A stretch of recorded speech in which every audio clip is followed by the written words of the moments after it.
हर हर महादेव, जय मंगला गौरी। सावन के महीने में जितना महत्व सोमवार के व्रत का है, उतना ही महत्व मंगला गौरी का व्रत का भी है, जो मंगलवार के दिन रखा जाता है। यह दिन भगवान शिव की अर्धांगिनी माता पार्वती को समर्पित है। आज के दिन सुहागिन स्त्रियों द्वारा मंगला गौरी व्रत किया जाएगा। तो चलिए जानते हैं व्रत की विधि। श्रावण महीने के पहले सोमवार के दिन से मंगला गौरी व्रत शुरू करें और श्रावण महीने के अंतिम मंगलवार तक इस व्रत को करना चाहिए। इस दिन सुबह जल्दी उठकर स्नान आदि से निर्वित होकर लाल स्वच्छ वस्त्र धारण करने हैं। इसके बाद व्रत का संकल्प लेना है। एक साफ लकड़ी की चौकी पर लाल रंग का वस्त्र बिछाकर उस पर मां पार्वती की प्रतिमा या तस्वीर स्थापित करें। मंदिर में आटे का दीपक बनाकर जलाकर विधि विधान के साथ माता पार्वती और भगवान शिव की पूजा करें। मां मंगला गौरी व्रत के दौरान माता को आटे के लड्डू, फल, पान, सुपारी, लौंग, इलायची और सुहाग की सामग्री अर्पित करनी चाहिए। पूजा में जो भी सामग्री हो उसकी संख्या 16 होनी चाहिए। पूजा के बाद मां मंगला गौरी की आरती करें और उनसे अखंड सौभाग्य के लिए प्रार्थना करें। व्रत के दौरान शुद्ध एवं शाकाहारी भोजन ही किया जाता है। मंगला गौरी व्रत के दौरान आप फल जैसे सेब, केला, अंगूर आदि खा सकती हैं। इसके अलावा साबूदाने की खीर इत्यादि खानी चाहिए। इस बात का विशेष ध्यान रखें कि इस दिन भोजन में माता को जो भी चीज हम समर्पित करेंगे ना, वो 16 के अंक में हमें समर्पित करनी है। तो मंगला गौरी माता को हम 16 फूल समर्पित करेंगे और कलश को, गणेश जी को, श्री शंकर भगवान को जो हमने फूल समर्पित किए हैं वो इस 16 से अलग होंगे। हो सके तो 16 अलग अलग पेड़ों के फूल आप माता मंगला गौरी को समर्पित करें, लेकिन अगर अलग अलग फूल आपको नहीं मिलते हैं तो जो भी फूल आपको मिल रहे हैं वो 16 फूल आप माता मंगला गौरी को समर्पित करें। फूल समर्पित करने के बाद अब हम माता मंगला गौरी को पत्ते समर्पित करते हैं। तो सबसे पहले तो हम गणेश जी को, भगवान शिव शंकर को बेलपत्र समर्पित कर देंगे। भांग, धतूरा, जो भी पत्ते आपने लिए हैं वो हम भगवान शिव शंकर और भगवान गणेश जी को हम पत्ते समर्पित करेंगे और फिर हम माता मंगला गौरी को 16 पत्ते समर्पित करेंगे। तो 16 पत्ते मैंने अलग कर लिए हैं।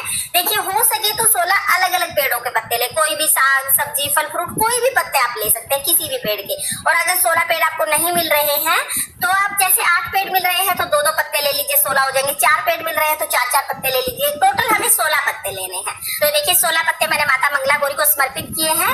शास्त्रों के अनुसार माँ मंगला गौरी ने, माँ पार्वती ने भगवान शिव शंकर को पाने के लिए जो तपस्या की थी वो वन में की थी। वहां पर उन्हें जो भी सामग्री मिली उसी का इस्तेमाल किया था पूजा में। तो वहां पर जो भी पेड़ पौधे मिले उन सबके पत्ते उन्होंने चढ़ाए थे।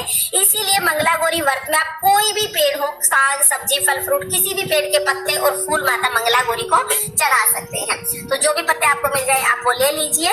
इसके साथ ही हम जीरा चढ़ाएंगे। तो 16 जीरे के दाने हमें चढ़ाने हैं। 16 हरा मूंग जो होता है ना, उसके दाने हमें चढ़ाने हैं। 16 संख्या में लेने हैं, ध्यान रखना है। इसके बाद हम 16 श्रृंगार माता मंगला गौरी को चढ़ाएंगे। तो पूरे 16 श्रृंगार हमें माता मंगला गौरी को चढ़ाने हैं। फिर हम भोग चढ़ाएंगे। तो भोग पहले हम गणेश जी को, भगवान शिव शंकर को समर्पित करेंगे और भोग में जो भी चीज चढ़ाई जाएंगी वो भी 16 के अंक में ही चढ़ाई जाएंगी। तो माता मंगला गौरी को जो हम भोग चढ़ाएंगे ना, वो 16 चीज में चढ़ाएंगे। जैसे 16 मैंने यहाँ पर काजू लिए हैं, गिन के हमें लेने हैं, बिल्कुल 16 से कम या ज्यादा नहीं होने चाहिए। तो 16 काजू मैंने समर्पित किए हैं भोग में। 16 मैं यहाँ पर बादाम समर्पित करूंगी और 16 किशमिश समर्पित करूंगी। आप जो भी ड्राई फ्रूट आपको मिल जाए वो समर्पित कर सकते हैं। हम मखाने का भोग समर्पित करेंगे। तो पहले गणेश जी को, भगवान शिव शंकर को भोग समर्पित कर दिया है। उसके बाद 16 मखाने, बिल्कुल गिन के 16 मखाने हम माता मंगला गौरी को समर्पित करेंगे।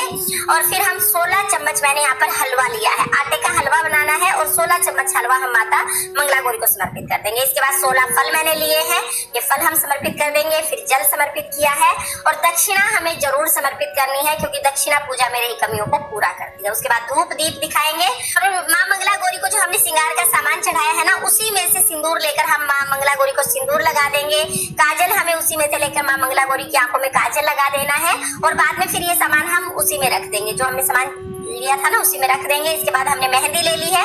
तो अगर आपने कीप की मेहंदी ली है तो आप वो ले सकते हैं। मैंने ये सूखी मेहंदी ली है, तो थोड़ी सी मेहंदी इसमें से निकाल कर घोल कर माँ मंगला गौरी को ये मेहंदी में लगा दूंगी। तो आपको श्रृंगार माँ मंगला गौरी का जरूर करना है। जब आप माँ मंगला गौरी का पूजन करें तो खुद भी 16 श्रृंगार करके पूजन करें, क्योंकि सुहाग का व्रत होता है ये।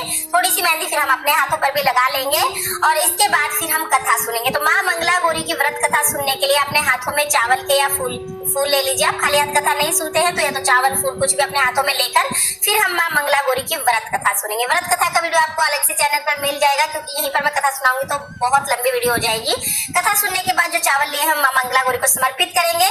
इसके बाद हमें आरती करनी है। तो माँ मंगला गौरी की आरती 16 दिए से की जाती है। आटे के 16 दिए हम बनाएंगे, घी की बाती हमें इसमें लगानी है और फिर हम बहुत ही प्रेम पूर्वक माँ मंगला गौरी की आरती करेंगे।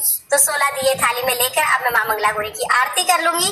आरती करने के बाद हाथ जोड़कर माँ मंगला गौरी से पूजा में रही कमियों के लिए क्षमा याचना करेंगे और अपनी मनोकामनाओं को पूर्ण करने के लिए अखंड सुहाग के लिए प्रार्थना करेंगे।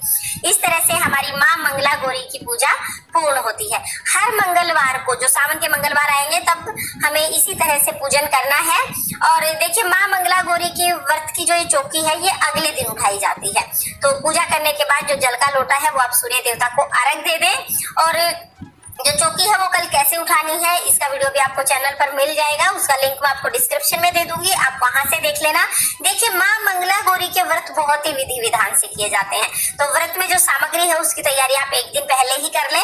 और व्रत करते टाइम अगर कोई सामग्री छूट जाती है, कोई सामग्री कम रह जाती है तो कोई बात नहीं, आप एक आध चीज अगर कम रह जाते हैं तब भी आप पूजा कर सकते हैं।